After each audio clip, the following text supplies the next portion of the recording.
Hello, everyone, and welcome back from this very short break. In this session, we are going to be discussing the use of EGP for procurement of concessions. This session will be moderated by Galia Ismakova. For those of you joining us for the first time today, Galia has been with the ADB since 1999, serving in various roles with increasing responsibility, including serving as a unit head for procurement operations in the Pacific, covering 14 Pacific DMCs, and Southeast Asia, covering 10 Southeast DMCs. Galia has been a key leader in driving the e-government procurement agenda, leading various ADB initiatives that have laid the foundation for nations to launch their respective digital transformations. For this session, we are also excited to have back Eliza Niewiadomska. Eliza is senior counsel in the Legal Transition Program of the European Bank for Reconstruction and Development in London. She is responsible for public procurement regulatory advice and technical cooperation with the EBRD countries of operations. Key regional technical cooperation programs of the Legal Transition Program include the EBRD UNCITRAL Public Procurement Reform Initiative, the EBRD GPA Technical Cooperation Facility, and policy advice for e-procurement reforms in public sector. A lawyer and economist, Eliza worked for the Polish government during regulatory reforms, preparing Poland's ascension to European Union, and upon leaving civil service as general counsel in the IT industry. Also joining us for this session, we are excited to have Dr. Ramanathan Somasundaram, an EGP consultant. Ram has researched the diffusion of e-government procurement for his doctoral thesis work and has 14 years of experience in design, implementation, and evaluation of EGP systems. He has actively worked in design, development, and in implementation systems in multiple countries in Asia and Africa.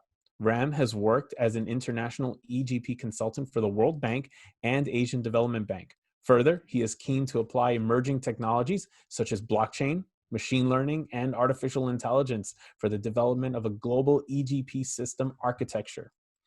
As with all of our sessions, if you have any questions or comments, please use the Q&A feature at the bottom of the screen and submit your questions through that feature, and our moderator will be mindful of the questions coming in through there, and we will do our best to address as many of them as possible. So without further ado, I hand it over to Galia. Thank you very much. Thank you, Roger, for reintroducing myself, Eliza, and Ram. So this particular session is reasonably short, but it is covering emerging issues in using electronic procurement. So a couple of months ago, Eliza did contacted me from EBRD and asked me if I know of any e-government procurement system used for procurement of PPPs and concessions.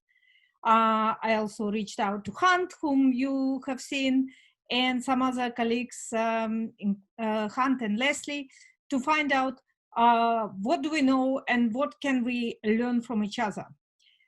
Turned out that we know only two systems that actually used some features of PPP, procurement in government procurement platforms, and this is in India and in Albania. So we have decided that it's probably a good idea to actually figure out what features are needed if any of our developing member countries want to consider actually putting it as a feature of electronic procurement systems.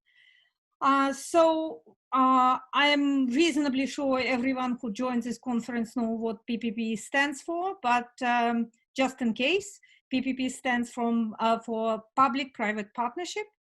And normally it's a long-term contract for delivery of service where provision of the service requires construction of the new asset or enhancement of existing asset, for example, rehabilitation of the road. That is financed from external private sources on non-recourse basis, and the full legal ownership of such assets is normally with the public sector. So normally governments consider PPPs for different reasons. One of them is access to additional financing, and another is increase of efficiency, where such efficiency does not exist with public sector providers. So on this note, I will turn it over to Ram, who will tell us what he has found out through his research in the past couple of months. Thank you. And over to Ram. Thank you. Thank you very much, Ms. Galia, for giving me the opportunity to make this presentation. I have shared the screen. I hope everyone can see it. Yes, can you please start the slideshow? Yeah. Okay, great. So thank you. Now the background to this, of course, Ms. Galia explained, and when the mail came from Ms. Galia to me, I had responded to the mail saying that when I recollected, when I was implementing e-procurement, I was managing the system in the state government of Karnataka back in 2004, 2007. A requirement had come where the state, the infrastructure department of the state, they wanted to basically, what do you call, buy roads. They wanted to issue road contracts, about 40 road contracts. They wanted to do it in PPP model. Okay, so at that time, they were evaluating the software that we had developed, and we were asked to make certain changes to it. So that was my first exposure on the need for what kind of changes we need in the e-procurement software to handle PPP contracts. So that was a very interesting experience, and I think it sort of ended there, and then I moved on, and we implemented it, and then we handled those 40 tenders in the system, and then I moved on, and then but suddenly this mail came, and I sort of recollected implementing this a long time back, right? So then based on this mail, so I actually did some groundwork. I Googled, I spoke to PPP specialists. I am not a PPP specialist myself. Okay, so I spoke to a PPP specialist to understand how the PPP contracts are executed. So what are the process requirements there? So the study was done primarily looking at the software requirements. So it's like what should the software do, or what kind of changes we need in the software. Okay, so that was the objective of the study. Okay, so I'll now share. So I have a number of screenshots. I have sort of taken from various documents, and besides that, I googled quite a number of PPP contracts, and I also looked at the PPP templates available. There is a World Bank site called PPP, I think, advisory. So there's a very nice site is there. So I have actually I've studied the various templates available there as well. Okay, so I'll now display a number of screenshots so that those who are implementing e-procurement system can precisely understand the changes which need to be made in the software. Okay, so that's the objective as such. So what changes do you need to do to handle PPP contracts via the e-procurement system? Okay, so the quick background. It's like PPP contracts are increasingly adopted. So the UN Sustainable Development Goals, it says roughly about $2.7 trillion are required in the next 10 years, or in 15-year period for building various infrastructure projects, and that kind of money is not available with the government. So that's why they look to leverage upon the resources available in the private sector, so that the gap in infrastructure can be addressed. Also, I mean, there is also an argument that certain public services, when the private sector delivers it, they can probably do it much more efficiently.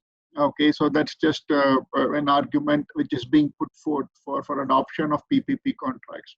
Okay, and some of these contracts can be a very long duration, 30 years, even 50 years. See, the thing about 50-year contracts is that from a software perspective, is that the currency, 50-year contracts will be very huge. And when there is what do you call, like a foreign component to the contract, so even though it's procured by the funds of the national government, there will be a tendency to make it as an ICB tender, where the prices will be taken in multiple currencies. Okay, I mean, because otherwise the risk is on the vendor, and nobody wants to take currency fluctuation risk for 50 years, right? I mean, that's a long duration. So that's why now ICB contracts come into focus. Generally, ICB contracts, I have done assessment of about 30 e-procurement systems, 30 plus e-procurement systems. So the ICB contracts are mostly a World Bank and an Asian Development Bank requirement. Okay. Not from the government funds, they normally go with NCB. Okay, but in this case, there are large number of ICBs will be there in PPP contracts, especially due to the long duration, and some of the projects are very high value projects as well. Okay, like development of ports, airports, so they are hundreds of millions of dollars worth of procurement. Okay, so yeah, so many now the problem statement is this. I mean, in fact, there is a survey we did, and then the results of the survey will be shared as a PowerPoint shortly. And as per the survey, there are 24 countries in the Asia Pacific region with e-procurement systems already. Okay, so 24 out of 38. Okay, so that's roughly about 2/3.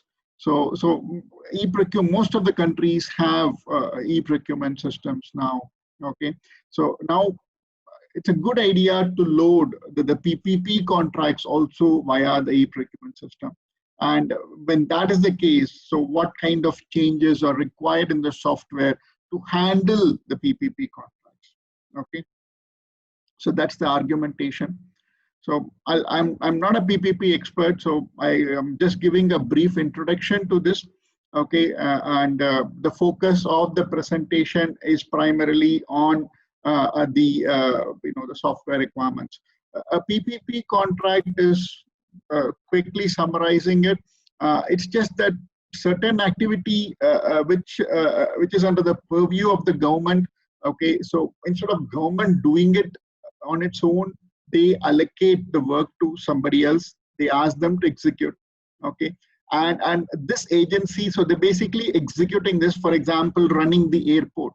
So they are running the airport on behalf of the government, and they will collect revenue. And I checked with the PPP expert. They say that revenue is also defined by the government. They say that you can't charge beyond this. Okay, because then it gets complicated. So the revenue is also defined by the government. Okay, you can charge X amount of money from a passenger. Okay, so that is also defined. A traffic is also estimated. Okay, in addition to that, so that's a revenue which the concessionaire or the PPP vendor is required to collect. Okay, so in addition to that, the vendor looks at the infrastructure, the investments the vendor has to make, and then does a calculation.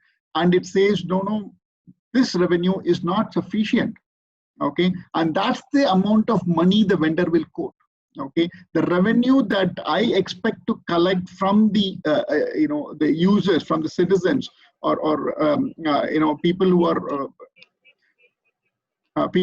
are basically using the infrastructure have to pay, like toll fees. Okay, that alone is not sufficient. Okay, so basically, so they charge some money. Okay, so they charge some money, and that money is कोई जवाब मत दो ना okay, there is a distraction. Department audit ये नहीं होगा Excuse me, is it possible to mute everyone else except for Ram? हुआ था हो गया Okay, so yeah, so that is the the concession payment which comes in.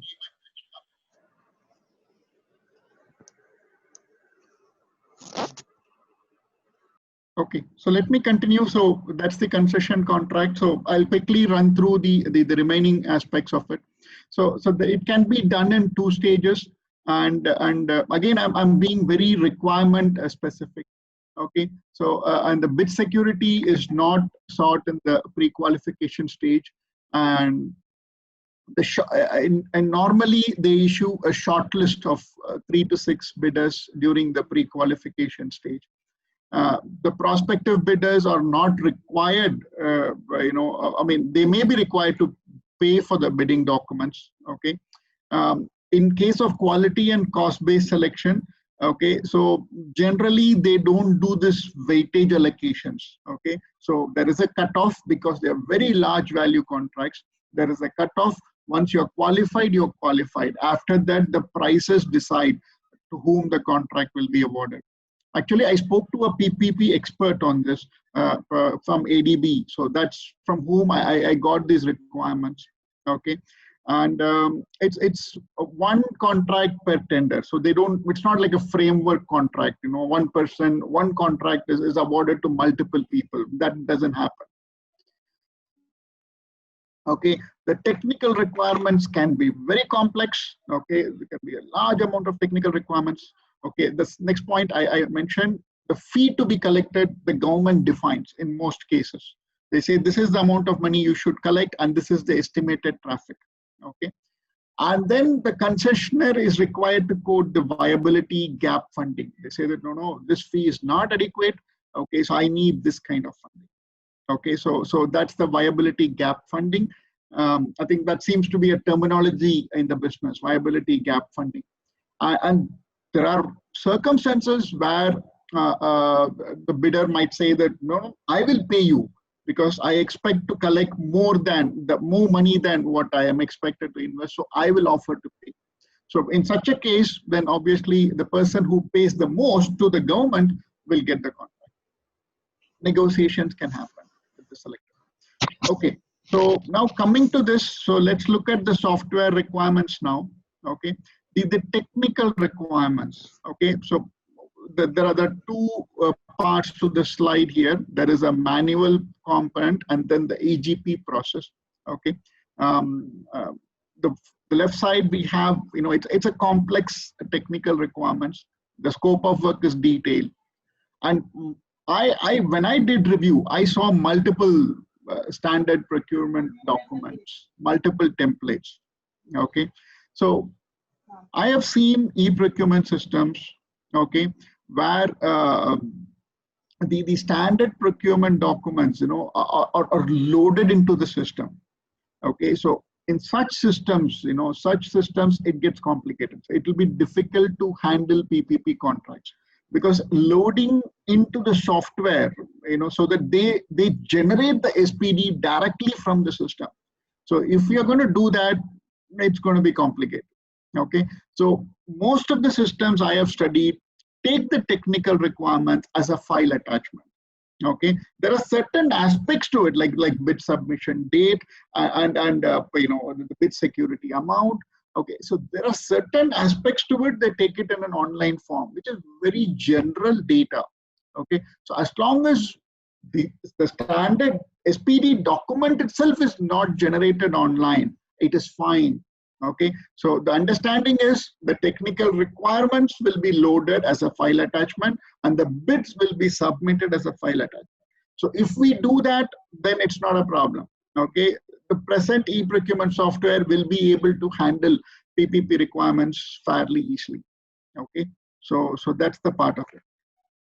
If you load the SPD into the system, it gets complicated. Okay, all right. Now Now let's come to the next part. So the lot of the changes in the software happens only in the price bid format. Okay, the price bid format is one area where the software has to be modified.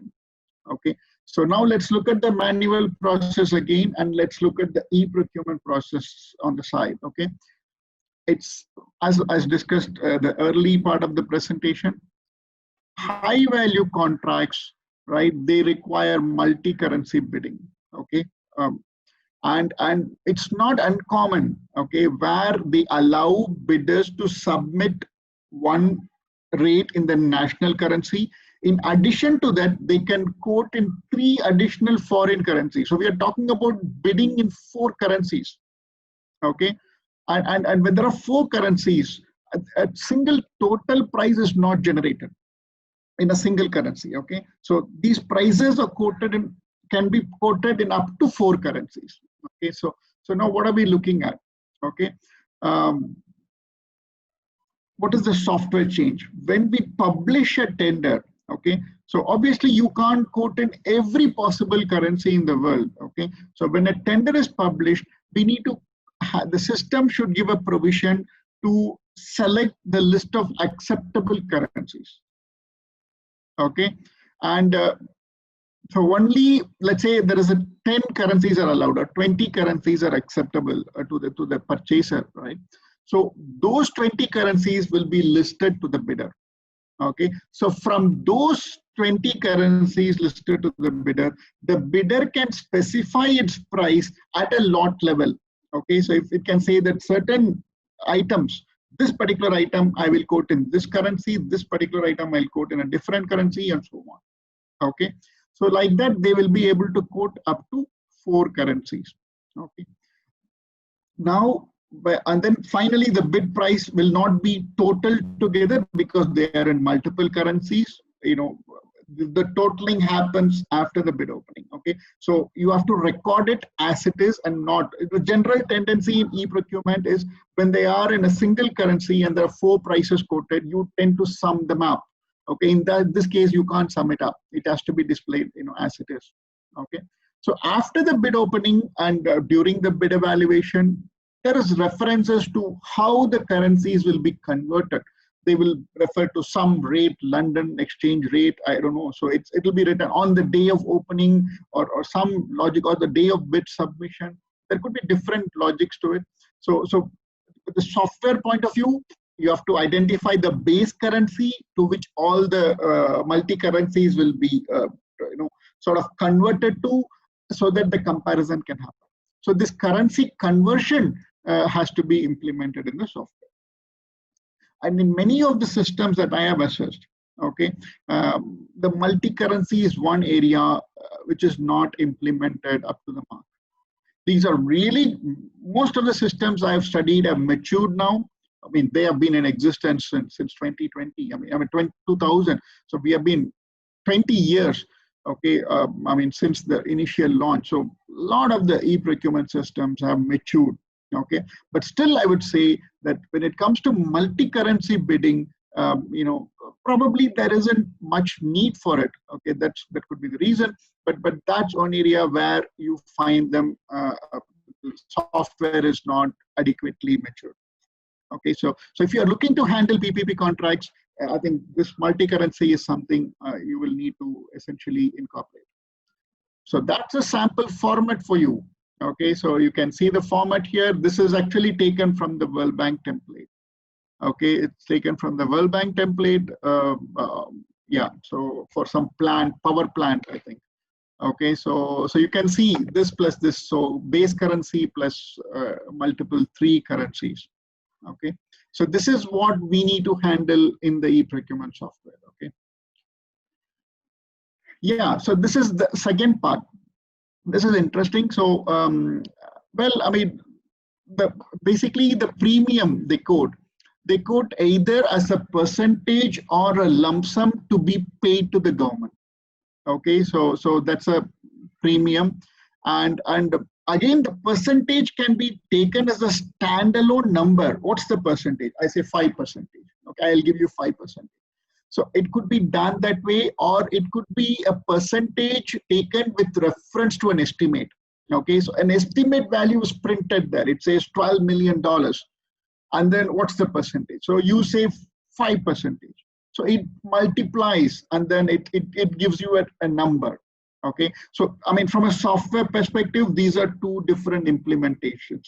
Okay, a pure percentage or percentage with reference to an estimate. Okay, so again, there is a lump sum. I can just say $50,000 I'll give you.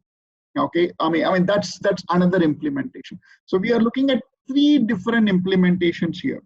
Okay, so a number or a percentage or percentage with reference to an estimate, and then during the bid evaluation, okay, the system should rank accordingly. Okay, so it should auto generate the comparison chart, rank the bidders as well. I mean, that is something, I mean, the buyers expect the system to do. Okay, so that's the one. So here's an example of a template. I've taken this from Google.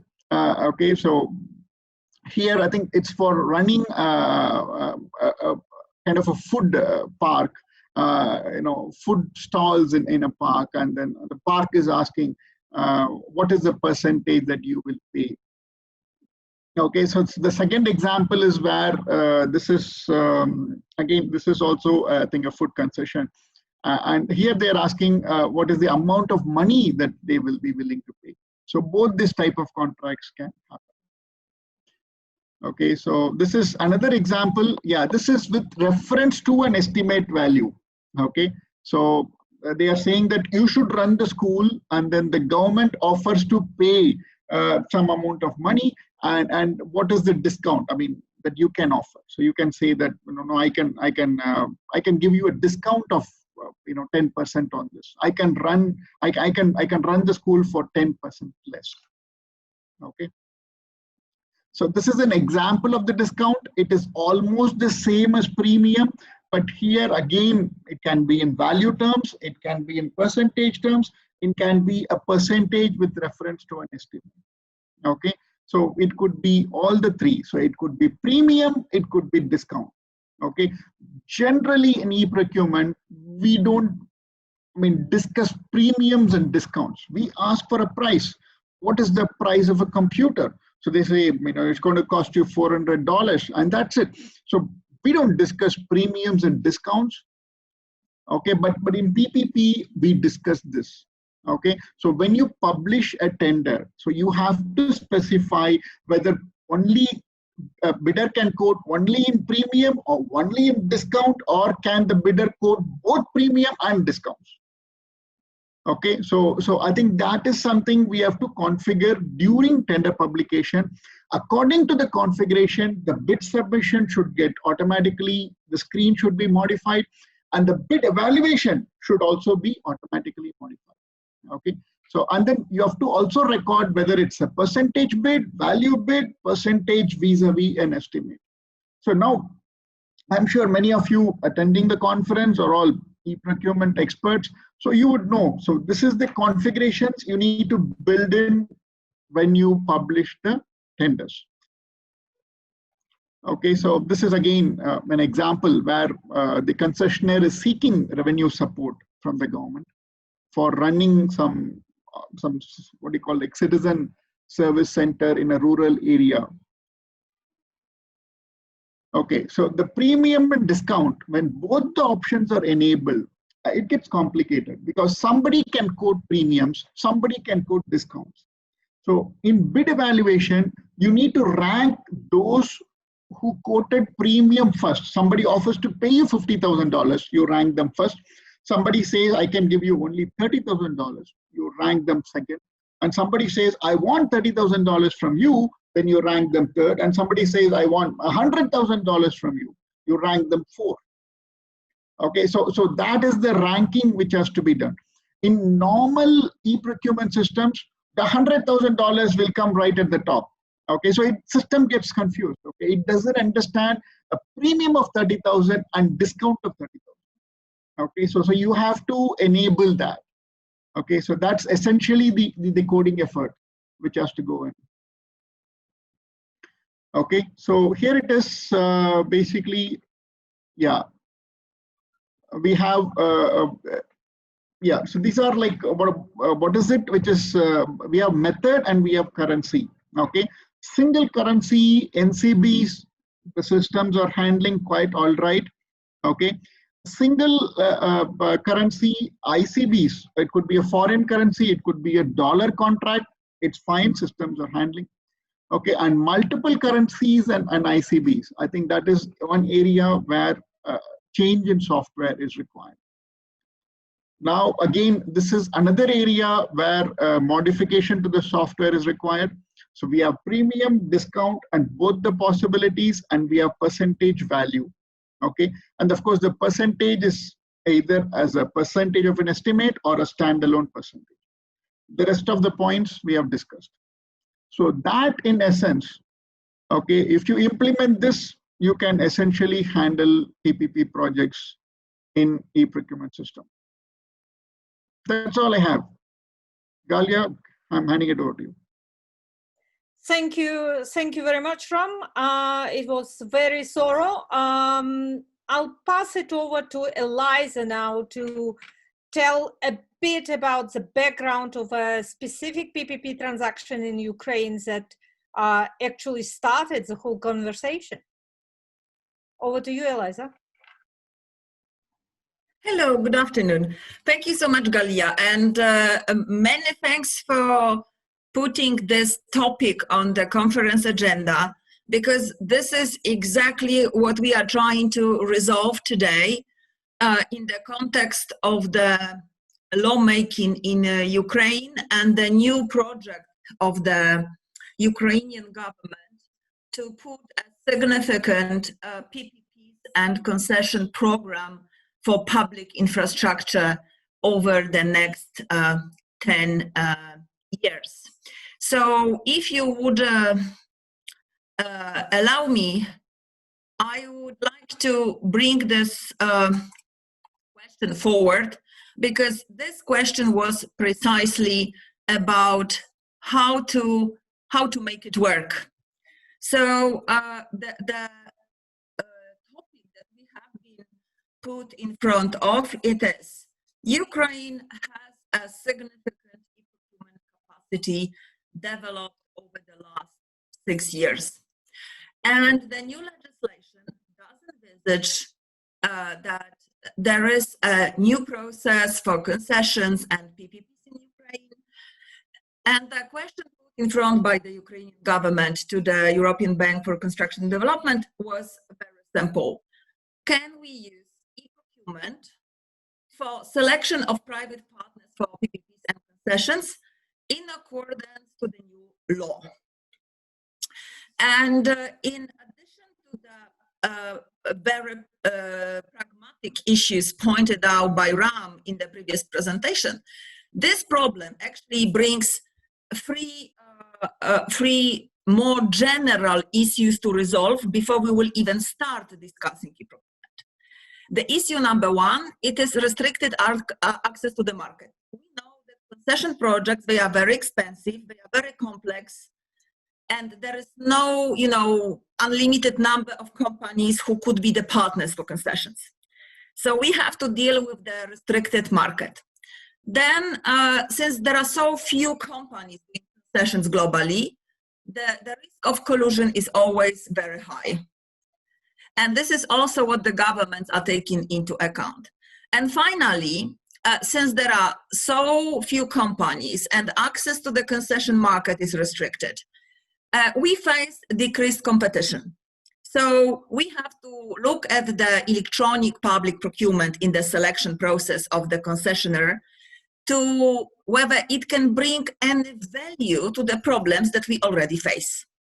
Okay, and this is precisely what we were trying to understand, discussing a pilot project with Ukrainian government. So their objective is, as I have put on the line one, introduced electronic public procurement tools in the selection of the private partner in accordance with the new legislation. Yeah, the new legislation does envisage different models of PPPs and concessions. I can't be fully sure, but my colleagues tell me that there are at least 11 options and 18 different approaches to how to structure the PPP or concession under the current legislation. So it's indeed a diverse and complex process. So, of course, to try to use, try to build something that is covering all the variants provided by the law is, I'm sorry to say, overambitious at the moment, because as concluding remarks of Ram, there is a number of unresolved issues regarding how to use e-procurement for the concessions and for the PPPs. So, on a pilot objective, we have put ourselves 3 tasks. Task number 1, this is to learn from existing pilots in Prozoro in Ukraine to design a user-friendly online procurement process for concessions in these parts of this process where it is feasible to apply electronic tools.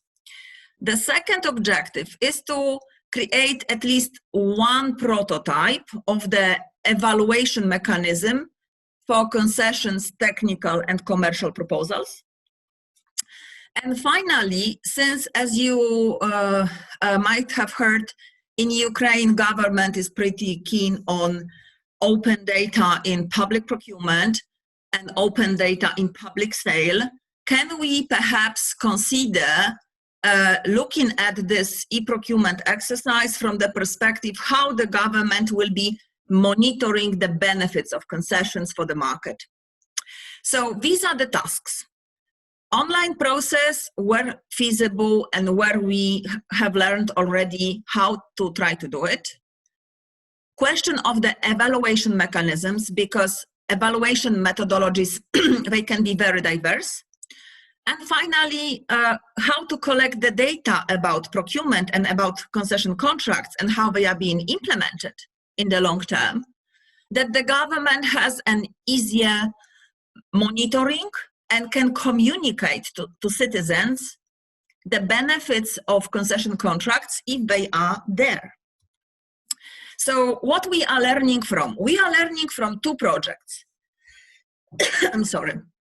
Project number 1, this is the project that has been done on public procurement side in Ukraine, which was about energy efficiency contracts. As you know, this is a very particular procurement type where the government does not pay for installing new lighting infrastructure, but actually gives the job to the private party, and this private party is replacing the lighting for the municipalities, and it's getting paid from the savings on the electricity bill. So this is where we are coming closest to the concession idea in procurement, because here we don't have the standard procurement case that the government is buying something which is specified and we know what to buy and the government pays from the public purse. Here, of course, the payment is from the public purse, but it's dependent on 2 factors. How good the infrastructure, new infrastructure installed by private partner is in terms of saving energy, and the private partner gets more money compared to what municipality was paying before. And here we are coming closest to discuss this scenario which Ram has mentioned regarding how to deal with discounts and how to manage the success fee or performance payments on public contracts. So ESCO contract is a good intro to this topic. And since we have been working on this ESCO pilot for 2 years now, we have resolved 2 things. We have resolved first how to build an auction for public system that is not only multi-criteria, but can handle online evaluation of up to 80 different indicators that can be changed by the bidder. It's lots. for me as a lawyer, looking how the algorithms were designed, it was a total nightmare. I just couldn't get anything out of it. I'm sorry. So when we were asking the data design team behind the algorithms, they were saying, yes, you know, this is complex, but we can try to handle it. We can try to package the indicators together, change them into variables for evaluation, build an algorithm and put it online, and we will see. And this is what has been done. So we have a prototype of the auction engine, which has been designed for handling complex evaluation methodologies. What has been done so far? This has been piloted on the Prozoro system starting from November 18. In November 19, a new release went into operations. And presently, this pilot has concluded more than 250 evaluations for various municipalities in Ukraine.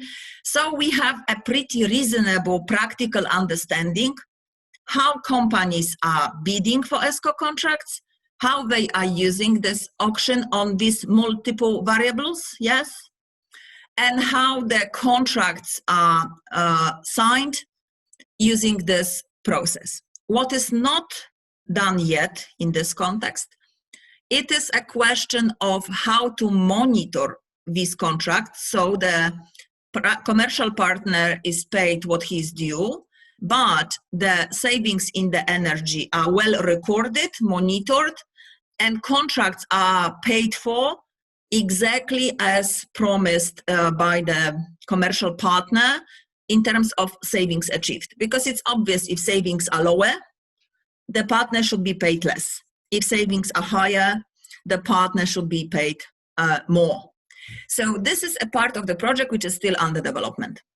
But what we have seen so far, we have seen that we have a prototype of the auction that can be handling very complex evaluation methodologies.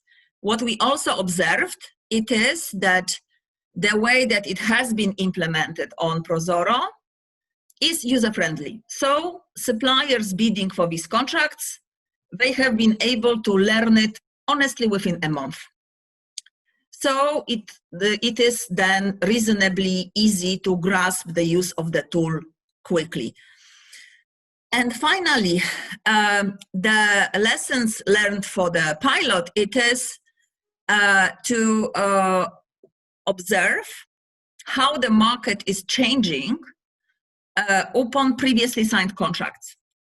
The first round of ESCO contracts, we could see that suppliers, they were very anxious and they were very, you know, I would say risk averse. So they were offering lower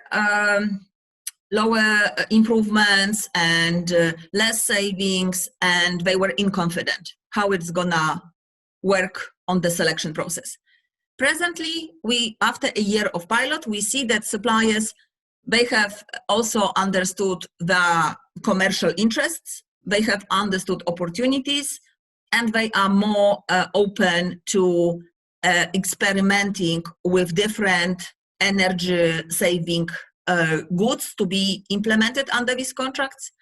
And municipalities, since we have 250 contracts already, they are also learning on their side to make it an ongoing, normal part of the business process. So this pilot is teaching us how to build complex evaluation methodologies online. The second pilot that we plan to build on, this is a pilot with another Prozoro. Prozoro Sale. The way that Prozoro Procurement is purchasing for the government, Prozoro Sale is selling for the government.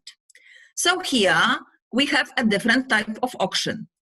In procurement, we are having a reverse auction, lowering the price for the government to pay for the goods, yes? Here, the government is putting for sale a public asset, and they require interested bidders to offer better price for purchasing this product or real estate or certificate or license. So here we are learning how to potentially deal with concessions and PPPs where the government is defining the concession project the way that it's putting it to the auction to give the government more for the right to operate the infrastructure.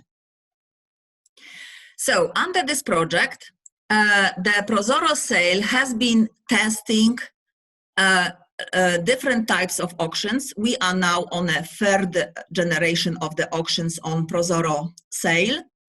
And the way that ESCO auction was defining complex methodologies for buying, the third generation of Prozoro sale auction is defining more complex methodologies for selling. So what to do when there is low interest in the market? Change the auction, invite others, promote it. When we have high interest, how to make sure that the price for the government is best. And there are different types of auctions for selling defined in the academic literature. And these they were tested on Prozoro over the last 3 years. So the way that we have learned from the previous case how to evaluate on complex buying, from Prozoro sale, we are learning how to evaluate a proposal from interested commercial partner on selling. And this is the thinking behind the pilot in Ukraine, that since we have tested the approach to complex auction to buy and complex auction to sell, we have potentially an understanding of the technological readiness in Prozoro procurement and Prozoro sale to handle concessions and PPPs. And we have to say that this is being done in Ukraine with multi-platform environment. So the government is handling the central unit of each system. And private platforms, they are dealing with interested buyers and they are providing customer services. So this is effectively very lean distributed architecture model, which is not expensive for government to develop. So the practical question that we have now, it is how to deal with the PPPs and concession, considering that in some concessions, as mentioned by Ram, the government will be seeking a discount, yes? And in other concessions, the government would like to have a better price for the operation of the built asset. So honestly speaking, sometimes we may need Prozoro procurement approach, and sometimes we may need Prozoro sale approach. So the government didn't decide yet which type of pilot we will do, whether this pilot will be closer to government to buy or government to sell scenario. We don't know it yet. So we know that the pilot will cover new functionalities for Prozoro procurement or Prozoro sale, depending on the methodology for the concession as selected by the Ministry of Economic Development and Trade and Agriculture of Ukraine. But what we know that we may need to resolve these problems highlighted by Ram in his research, meaning we have to resolve question of eligibility check, which is complex for concessions because frequently we have international consortia bidding for such projects. We have to resolve pre-qualification and scoring under pre-qualification. So we have a pre-selected participants for submitting technical, commercial, and financial offers. And finally, we have to learn how to handle concession evaluation methodologies. And as I have mentioned, in Ukraine, the legislation framework is quite wide. And as Ram has just pointed out in the previous presentation, these evaluation scenarios, they can be very different depending on the type of concession. So this is these 3 points: eligibility check, so registration of the interested parties and checking whether they can participate in the selection for the private party under concession, pre-qualification and pre-selection and evaluation methodologies. They are the key points for development of digital tools for concessions. Next, we have precisely the technology part. How to build multi-criteria electronic reverse auction that sometimes would need to buy and sometimes would need to sell. And this is a task for technology guys to design the auction engine that can be reversible. And as I understand from discussions from the technical team, this is quite sophisticated. And then the question whether concession does make sense. If we are already awarded the concession, we have to understand whether concessionaire is delivering on the offer he has put in a contract. And this is the question of the concession performance indicators. They can be an evaluation criteria, but then they have to be put in a contract and they have to be monitored. So this is where we come to cross the border from the selection process into the contract. So if concession performance indicators such as this amount of traffic, this type of quality, this energy efficiency, this quality of service will be assessed during evaluation, they have to be monitored under the public contract for concessions. And this is something that is a follow-up on the design of electronic auction and design of actually transposing methodological thinking behind concession into evaluation methodology and contract terms for the concessionaire. And one of the points that are also on the table, it is how to allow bidders participating in eligibility check, pre-qualification, and so on to complain. Government is not entirely keen on having this process fully open, but if we will have international bidders in such a process, we have to have a means to complain, and it cannot be sent by email. So this is also a question for the Ukrainian government, how they plan to set up the complaint mechanism for the bidders on the concession projects. And finally, the contracting part. So this is touching upon these findings from the research completed by RAM regarding what concession brings to the public good in public sector. So we have to be clear about concession contracts performance management. And we have to be clear about how benefits and results are reported to the government and to the general public. So these are the key points that we have to take into consideration designing the pilot project. And this is what I wanted to share with you, because this is still very much a work in progress. And we are shaping this project with Ukrainian government since June. So it's very, latest set of ideas. And we are looking forward to any tips and feedback and best practice sharing opportunities from the global community, because we know already that use of e-procurement for concessions and PPPs in different countries can be limited to eligibility check part, to registration, to pre-qualification, sometimes submitting technical proposal, sometimes submitting financial proposal. But to have a full process digitalized, it was very difficult to find. Thank you so much.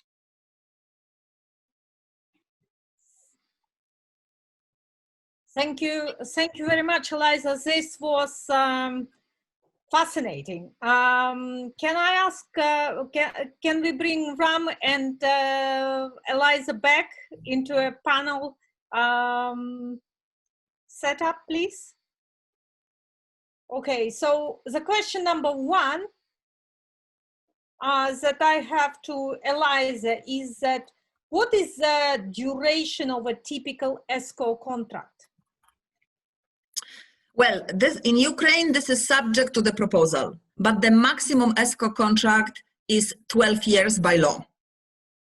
Right. On average, we see, yes. So on average, we see that parties are offering in practice between 5 to 6 years, because this is also linked to the cost of new infrastructure and also to the product life cycle they install, because we know that lighting, it's being improved with Internet of Things all the time. And the more energy saving infrastructure is being designed. So we see these improvements ongoing, and with the maximum 12 years period, we don't see it being offered in auctions. It's normally 5-6 years. Right. Okay. I think that the experience that you already had with over 250 evaluations in ESCO is fantastic. And obviously, like very few e-procurement systems actually handle asset disposal, yes, or licensing. So again, having this functionalities built in Trezoro that allows actually seeking a specific payment from private sector or operators or private citizens, for example, for licensing or something, is obviously a great start. So actually, I think that Trezoro is probably in a better position than many of whom we have seen, and we probably would be learning from you. My view on I wanted to ask you some of the questions on market sounding, like what are the tools that Trezoro or other EBRD clients have used for market sounding and for actually developing business cases?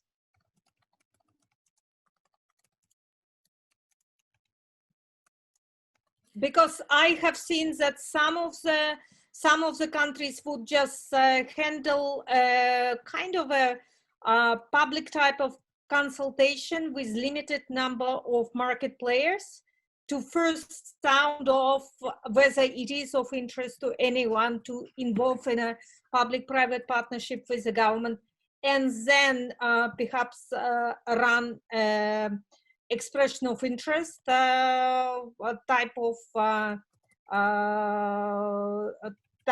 of exercise first.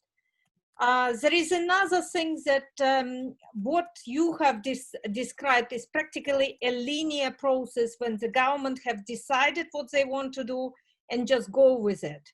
There is very little in terms of what the private sector can propose to enhance a business case. So something like an iterative process, like a competitive dialogue procedure or something like this. Well, just to comment on that, we can look at it as a, smooth case on the political side and business side.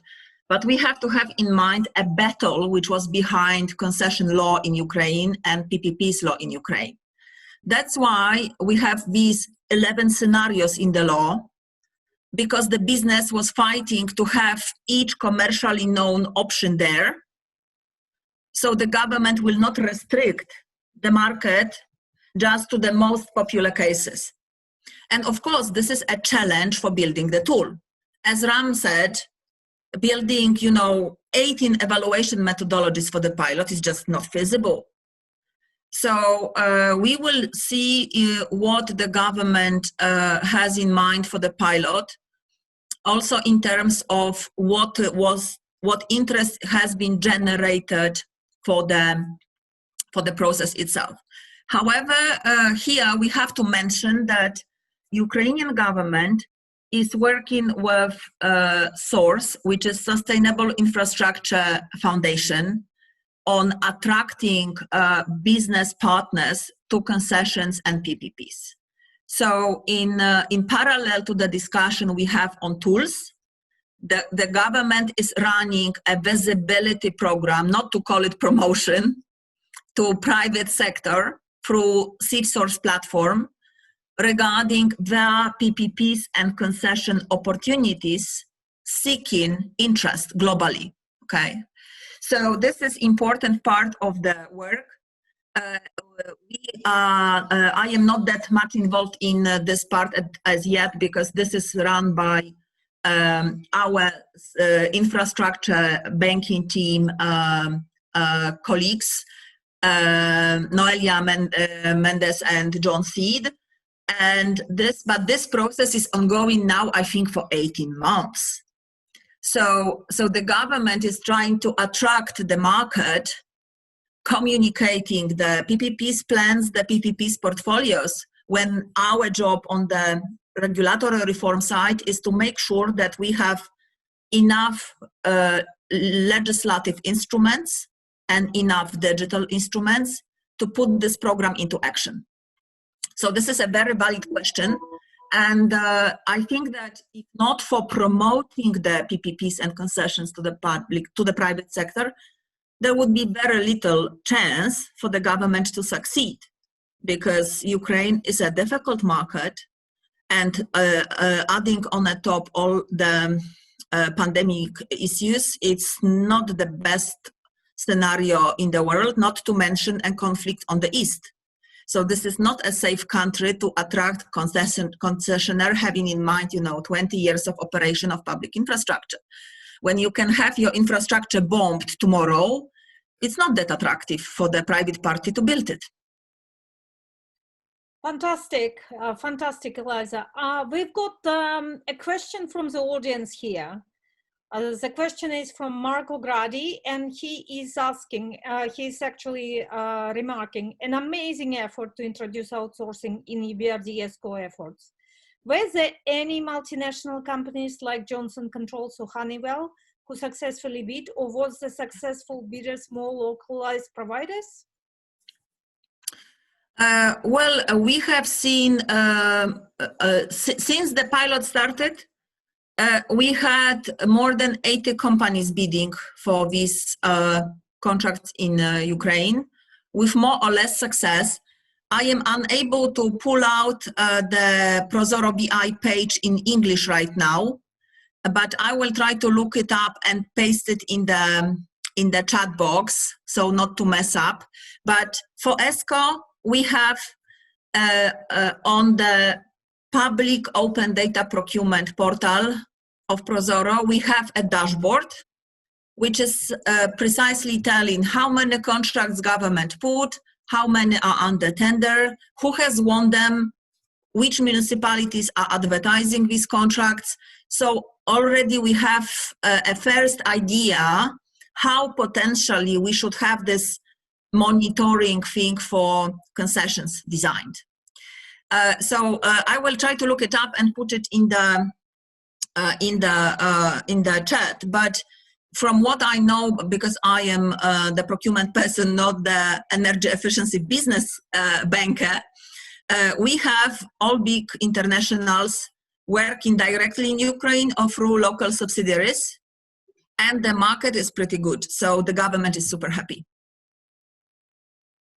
Excellent. Thank you very much, Eliza, and thank you very much, Ram. I think that's just the beginning of the discussion. We have, okay, we've got here that the link would be appreciated, and Mark apparently can read the Ukrainian. Yes, it's been a pleasure.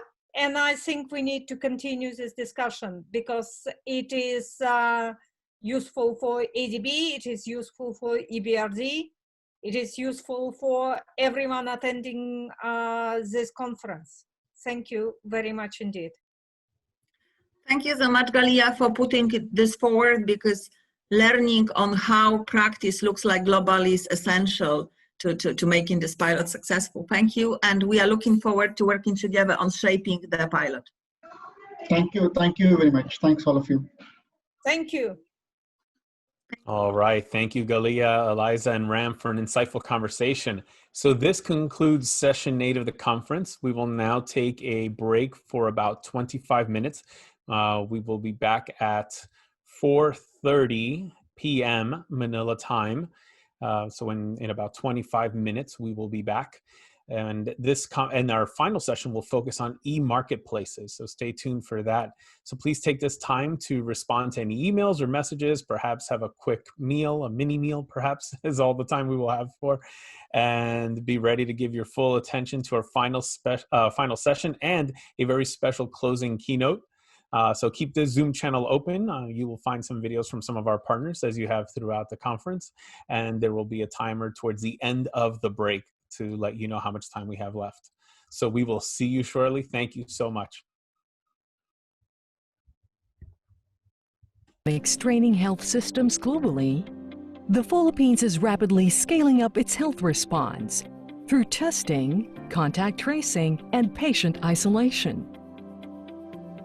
Testing laboratories have been expanded, significantly increasing the number of COVID-19 PCR tests completed daily. The government built quarantine facilities to supplement existing hospitals. ADB is supporting the government's efforts by providing a $125 million loan to further scale up its health response. With ADB's help, 2 more laboratories will be built, boosting the country's testing capacity by at least 11,000 per day. Laboratory supplies will be provided to selected government hospitals and PPEs delivered to medical frontliners across the country. A dozen hospitals will be retrofitted with isolation wards, complete with new equipment to monitor patients. Equipment to improve the diagnosis of COVID-19 cases will be installed in 85 selected hospitals, while nearly 100 more will benefit from new ventilators. Healthcare workers are critical in the fight against COVID-19, so they will get further training to better support patients and families. Beyond COVID-19, ADB is helping the country achieve universal health care with equal access to quality and affordable health services for all Filipinos. With ADB's support, the Philippines will be ready for future health emergencies.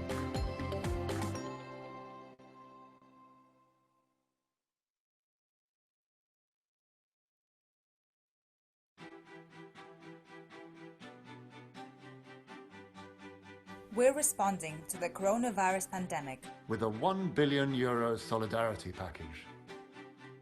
And there's more to come. The emergency financing will help companies in our regions. We will support existing clients. We'll expand trade finance. We're providing short-term financing to SMEs. And we're ready to do much more. We are with you. We are with you. We're with you. We are with you. We're with you.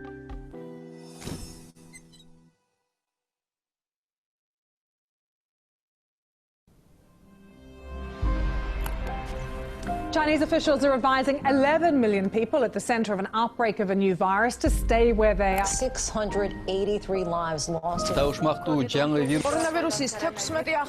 سجلت المملكة أول إصابة بفيروس كورونا. The world is in turmoil.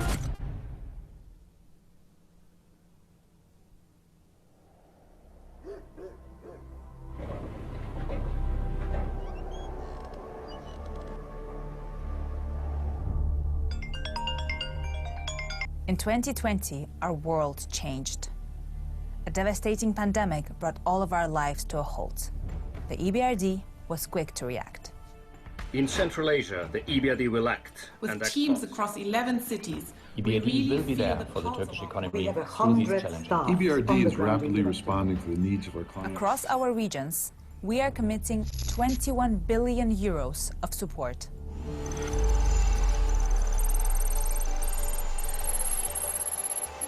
Row 741, Bristol Tower, container exit to holding point, runway 36 right.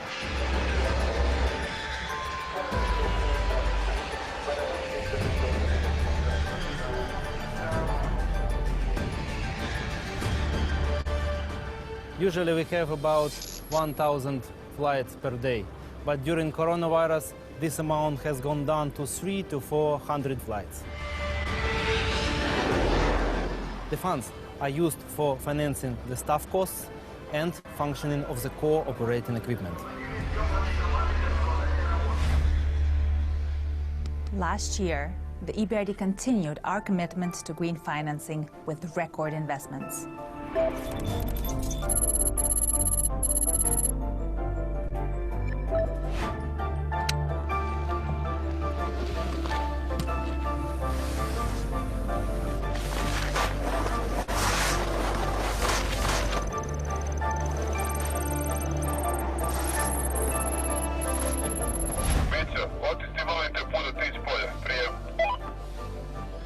Idemo odmah.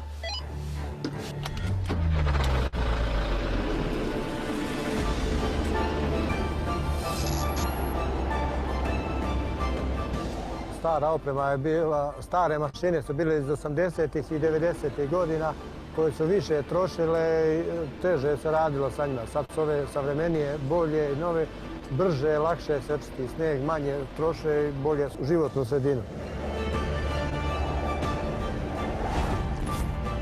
The EBRD continues to work with governments to create transparent and investor-friendly environments.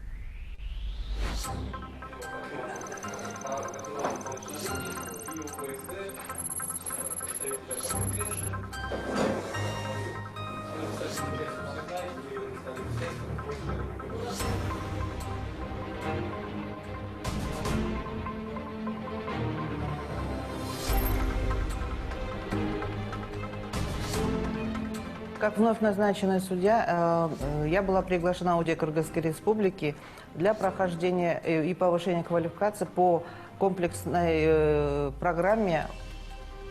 Заседание объявляется открытым. Прошу присаживаться. Благодаря таким программам, по моему мнению, мнение населения в отношении судебной системы изменилось в положительную сторону.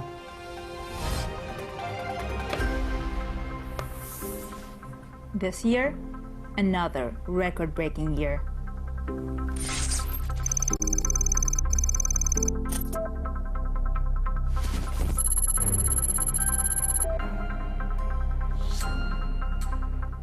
"2021 will bring new challenges. As our regions recover from the coronavirus pandemic, the EBRD will be there, supporting our partners. We will stand by our countries, investing in a greener, more resilient tomorrow. We are with you.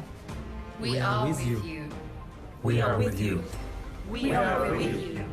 We are with you.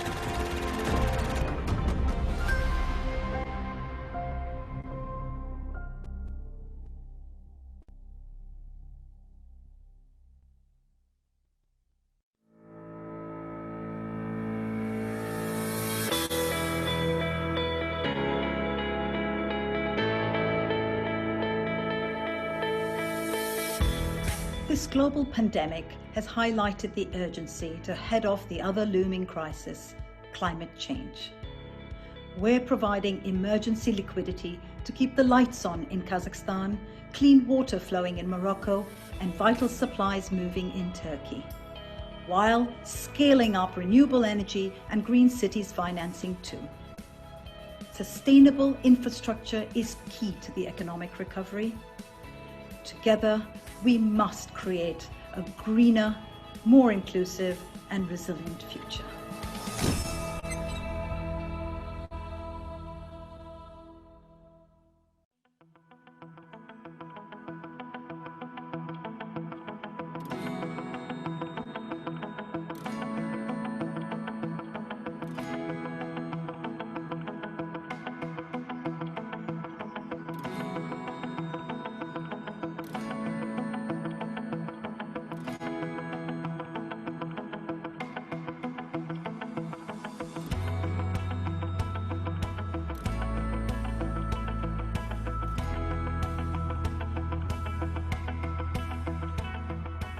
So how was it possible that we could deliver upon this project so fast and so quickly? Well, it was mainly because we had so many committed stakeholders on board, internally and externally. So I was very fortunate to work with a number of colleagues that committed to this project, because we all knew that testing was the most critical investment for the country at this time. And externally, we had the same type of commitment with support from Department of Health, Department of Foreign Affairs, Department of Finance, Department of Defense, and of course the hospital, José Bielinga.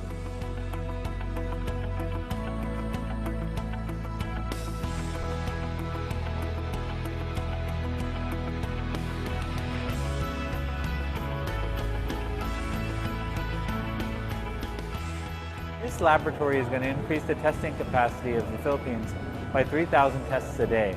That's 10% of the country's testing capacity target. And so it's an extraordinarily important initiative.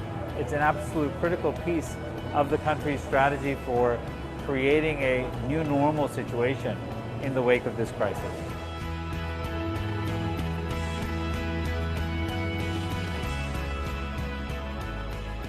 Is indeed a significant support in the national government's objective or goal to ramp up its daily testing output from an initial 300 per day, and now we're doing 7,000, and hopefully with this capacity we will be able to do 10 to 11,000 and continuously improve and increase our daily testing output.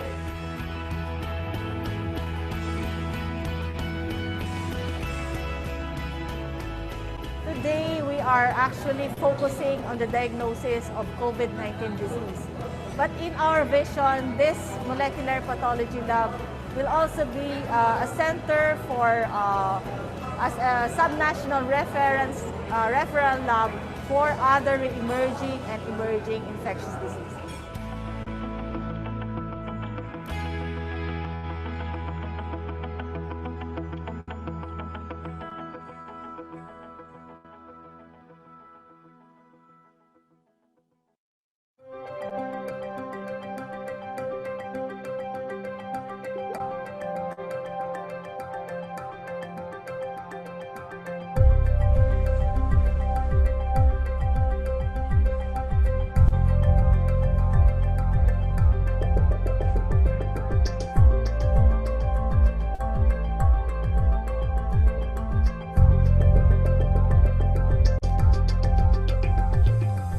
We follow a rigorous and competitive process in choosing suppliers that can provide quality products and services. We have contracted with companies from around the world, including medium-sized companies from developing member countries. We have also contracted partner organizations that can provide logistics and quality control.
Из-за пандемии пришлось одну из точек закрыть, отправить сотрудников по домам, выплачивая минимальные суммы. И планы на этот год у нас вернуться хотя бы к 50% от той прибыли, которая у нас была до начала пандемии.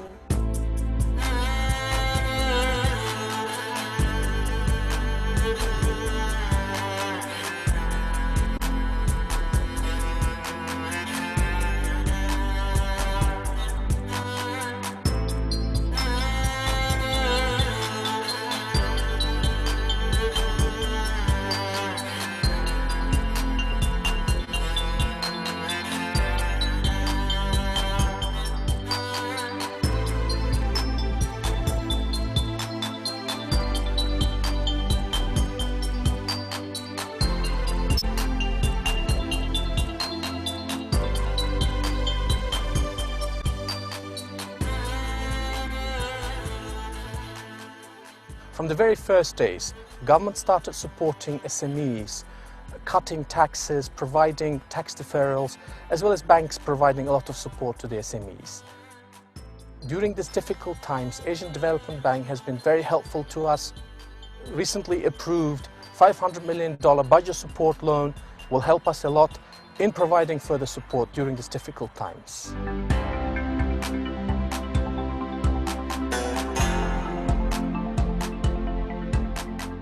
The program will help expand the government's social and childcare assistance to nearly 250,000 additional low-income households. It will also strengthen the health system capacity, including the frontline medical workers, by equipping the medical facilities with ventilators, testing kits, and personal protective gear. This program provides vital support to the government's budget and COVID response plan. We continue to stand with Uzbekistan as it gets back on the path to growth.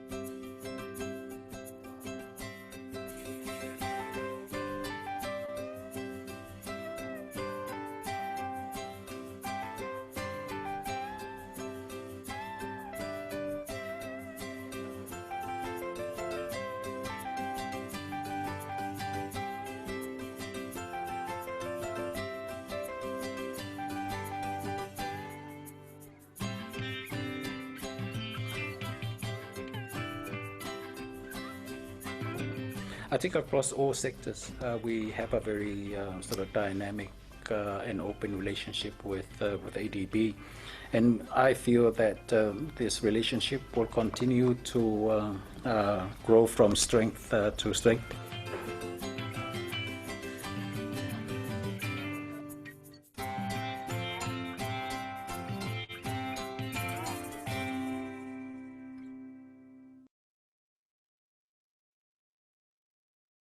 Over the last 25 years, Cambodia's strong economic growth has led to significant progress in poverty reduction and human development. But, like the rest of the world, Cambodia is now facing unprecedented challenges posed by the COVID-19 pandemic. So far, Cambodia has recorded one of the lowest rates of COVID-19 infections in Southeast Asia. Cambodia's Ministry of Health was quick to institute school and university closures, shutter non-essential businesses and services, restrict air and cross-border travel, and roll out health service information for the country's 16 million plus population. An economic slowdown is now putting pressure on poor and marginalized groups that threatens to push an additional 1.3 million people into poverty. ប្រាប់ដូចថាមានណារោគឆ្លងមូទៅយើងបារម្ភបាត់បង់ភីវច្រើនពេលខ្លាចពេលយើងលក់ឲ្យភីវលក់អីទៅយើងខ្លាចឆ្លងដល់ណាគាត់ទៅមុខទៀតដឹងមិនណាពុកចាំមើលសឹកងាយវាកាន់ពិបាកច្រើនតែការងារក៏អត់យ៉ាងខ្ញុំហើយឲ្យយើងអត់ចេះអក្សរមិនដឹងទៅរកការងារណាបានធ្វើទៅមុខទៀតមិនដឹងរកឲ្យបានឲ្យកូនហូបបាន The COVID-19 pandemic could lead to an estimated 390,000 job losses in Cambodia during 2020. The tourism sector has been the hardest hit, with a 90% drop in air passenger volume and a 99.5% decline in monthly revenue to the country's world-famous Angkor temples. Most people work for tourism, so when the COVID-19 happened, tourism stopped coming here, then people lost their job. So we worried about how to make a living. The pandemic is already having an impact on Cambodia's economic growth. ADB expects Cambodia's economy to contract by 5.5% this year and move back to positive growth in 2021. The government of Cambodia has prepared a strong policy response, including provision of income support for the poor, wage support for workers, tax relief for businesses, especially small and medium-sized enterprises. We at the ADB are confident that these measures will help minimize the negative impact of COVID-19 on families and firms. With the right reforms, Cambodia's economy will emerge stronger. ADB has approved $250 million of concessional financing to support Cambodia's COVID-19 response. The Cambodia Cares program will support the Royal Government of Cambodia's efforts in addressing the social protection requirements, the health response, as well as the revival of small and medium-sized enterprises. Cambodia is only the second country in the Greater Mekong sub-region to receive support from ADB for pandemic response. In addition to this support, ADB is also working with Cambodia in addressing the health sector requirements through the GMS Regional Health Security Project, and ADB will also be working on generating knowledge as well as advising the Cambodian authorities. ADB is preparing to support Cambodia's recovery with financing, knowledge, and innovation. At this difficult time, we want to ensure that ADB support responds to the most pressing needs and builds resilience within the Cambodian economy. Our immediate focus is on preventing the spread of the disease and minimizing income losses that lead to poverty. In the longer term, we will support Cambodia's development through economic revival, competitiveness, stronger human capital, better social and environmental sustainability, and improved institutions. Cambodia's economy is expected to rebound in 2021 if the pandemic ends and economic activity normalizes.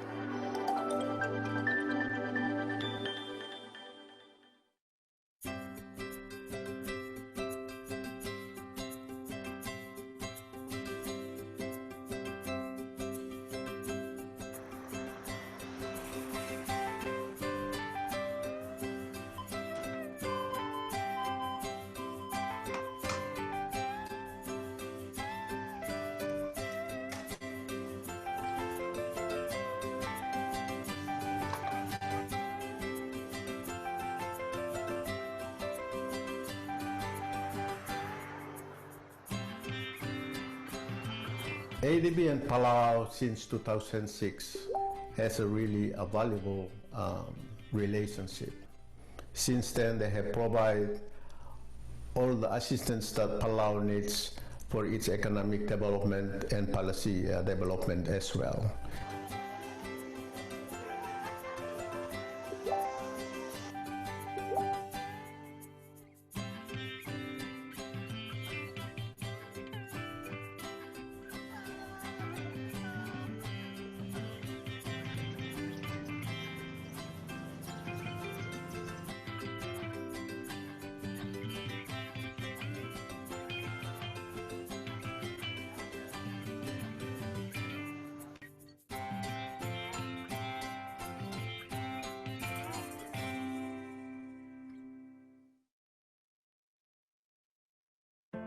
Due to increasing flows of people and goods across borders, the Greater Mekong sub-region is a hotspot for communicable diseases such as rabies, measles, dengue, cholera, and avian flu.